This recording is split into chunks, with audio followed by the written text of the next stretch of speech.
Good morning all of you. Welcome to class girls. आज की class में हम एक नया टॉपिक शुरू कर रहे हैं और आज का जो हमारा टॉपिक है वो है भारतीय संस्कृति पर इस्लाम का प्रभाव। ठीक है, इस्लाम जो धर्म है उसका भारतीय संस्कृति पर क्या प्रभाव पड़ा। ठीक है, तो देखिए इस्लाम का भारतीय संस्कृति पर प्रभाव जानने से पहले हम थोड़ा सा इस्लाम के बारे में जानेंगे। देखिए आप सब लोग जानते ही हैं कि इस्लाम धर्म के जो संस्थापक थे वो मोहम्मद पैगंबर साहब थे। ठीक है, और मोहम्मद पैगंबर साहब इस्लाम के जो संस्थापक थे। अब देखिए इस्लाम में क्या है कि धर्म पहले है और राज्य क्या है बाद में है। ठीक है, इस्लाम में क्या है, धर्म को पहले और राज्य को बाद में रखा गया है। देखिए इस्लाम में क्या कहा गया है कि धर्म की रक्षा के लिए ही राज्य की संकल्पना की गई है। कहने का भाव ये है कि धर्म का प्रचार प्रसार करने के लिए, धर्म को बचाए रखने के लिए ही राज्य का निर्माण किया गया है। अतः धर्म पहले है और राज्य बाद में है। ठीक है, और देखिए धर्म पहले और राज्य बाद में। अब देखिए राज्य का जो संचालन है, राज्य कैसे चलेगा, कैसे संचालित होएगा। राज्य संचालन का जो आधार है वो क्या है, कुरान और शरीयत के आधार पर राज्य का संचालन होगा। ठीक है, कुरान और शरीयत के आधार पर राज्य का संचालन होगा। ठीक है, और फिर ये कहा गया है कि राज्य का जो संचालन करने वाला होगा वो होगा सुल्तान। ठीक है, सुल्तान के लिए क्या कहा गया है कि सुल्तान जो या फिर जो राज्य का शासक है उसे अपने पद को, मतलब सुल्तान के पद को लोगों के बीच मान्यता दिलाने के लिए भी, हाँ मैं ही सुल्तान हूँ, लोग उसको सुल्तान मानने को तैयार हो, उसे सुल्तान की मान्यता दिलाने के लिए इस्लाम धर्म के जो मुखिया हैं, इस्लाम धर्म का मुखिया किसको माना गया है, खलीफा को माना गया है। खलीफा से नियुक्ति पत्र, नियुक्ति मतलब उस पद की, सुल्तान पद की नियुक्ति पत्र लेना चाहिए। ठीक है, और इस नियुक्ति पत्र को क्या कहा जाता है, इस्लाम में खलियत कहा जाता है। क्या कहा जाता है, खलियत। खलीफा उसको मान्यता देता है ना नियुक्ति की, हाँ भी तुम सुल्तान हो, धर्मगुरु से मान्यता दे रहा है। तो इसलिए इस नियुक्ति पत्र को क्या कहा जाता है, खलियत कहा जाता है।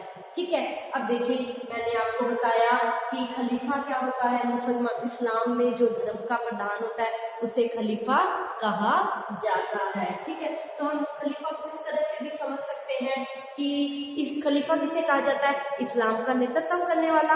ठीक है, या फिर खुदा का प्रतिनिधि, खुदा ने उसे अपना प्रतिनिधि बनाकर भेजा है, खुदा का प्रतिनिधि भी कह सकते हैं, या फिर इस्लाम का नेतृत्व करता भी, इस्लाम धर्म का नेतृत्व करने वाला भी कह सकते हैं। ठीक है, देखिए कुरान किसे कहते हैं, कुरान जो है वो क्या कहा गया है, कुरान जो इस्लाम का पवित्र ग्रंथ माना गया है, तो कुरान क्या है, खुदा के शब्द हैं। ठीक है, और हदीस क्या है, ये इनके पवित्र ग्रंथ है ना, कुरान और हदीस। हदीस क्या है, मोहम्मद पैगंबर साहब से जुड़ी परंपराएं या उन्होंने जो भी सिद्धांत बनाए उसे क्या कहा गया है, वो जिसमें लिखे गए हैं उसे हदीस कहा गया है। ठीक है, तो ये हम लोगों ने खलीफा के बारे में जाना।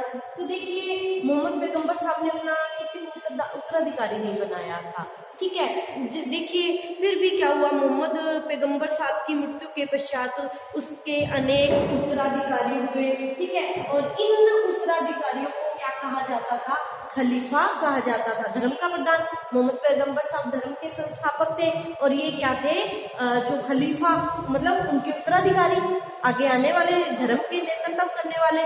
ठीक है, तो देखिए मोहम्मद पैगंबर साहब की मृत्यु के पश्चात जो उनके उत्तराधिकारी या खलीफा हुए उनमें 4 नाम, वैसे तो बहुत सारे हुए, 4 नाम विशेषकर लिए जाते हैं, ठीक है। तो इन्हें मोहम्मद साहब का उत्तराधिकारी भी कहा जाता है, खलीफा भी कहा जाता है, ठीक है, या धर्म का प्रधान भी कह सकते हैं, ठीक है। तो ये 4 कौन कौन से थे? जैसे पहला नाम आता है अबू बकर का आता है, मोहम्मद पैगंबर साहब की मृत्यु के पश्चात यही खलीफा थे अबू बकर, दूसरा उमर, तीसरा उस्मान और चौथा नाम जो लिया जाता है अली का लिया जाता है।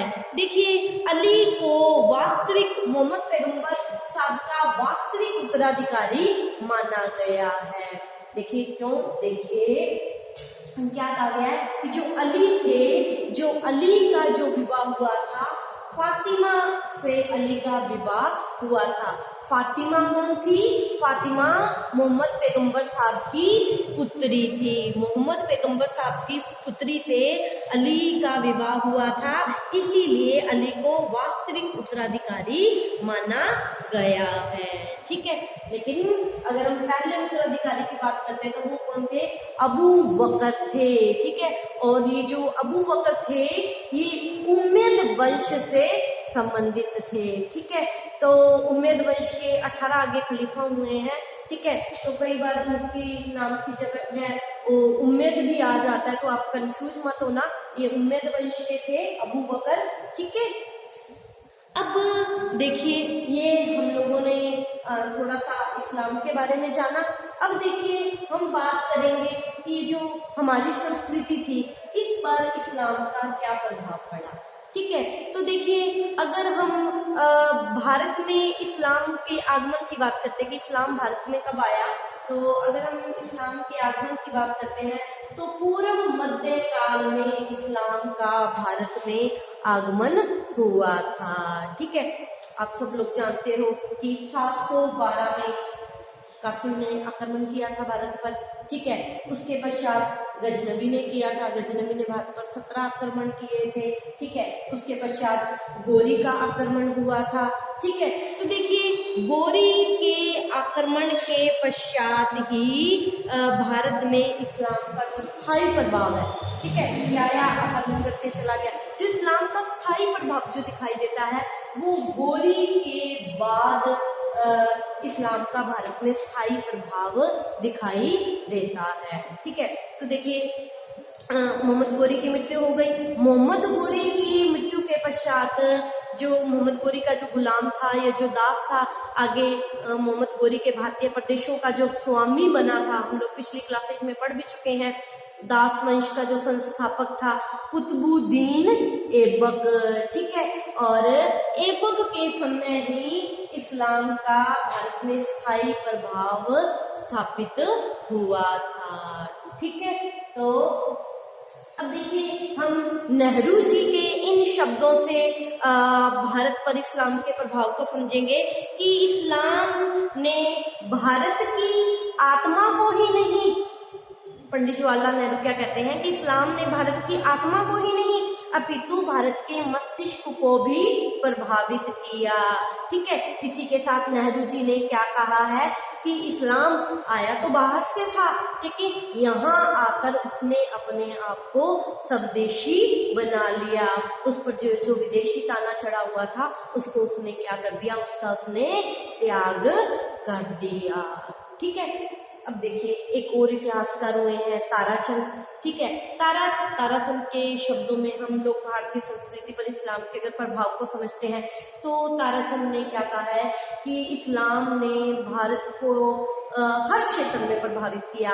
रहन सहन है, खान पान है, धर्म है, साहित्य है, कला है, विज्ञान है, मतलब हर क्षेत्र में इस्लाम ने भारत को प्रभावित किया या इस्लामी संस्कृति ने भारतीय संस्कृति को प्रभावित किया और उस पर अपनी छाप छोड़ी। देखिए सबसे ज्यादा प्रभाव कला पर हम पढ़ सकते हैं, है ना। हम लोगों ने थोड़े दिन लास्ट क्लासेज में पढ़ा भी था कि कला से जो नई कला हिंदू और इंडो इस्लामी शैली उभर कर सामने आई थी भारतीय और इस्लामी कला के प्रभाव से, है ना।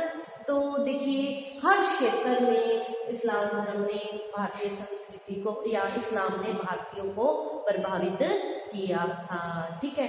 तो आज की क्लास के लिए इतना ही, बाकी हम कल की क्लास में इस टॉपिक को कंटिन्यू करेंगे। आप इसका स्क्रीनशॉट ले लीजिए। Thank you all of you.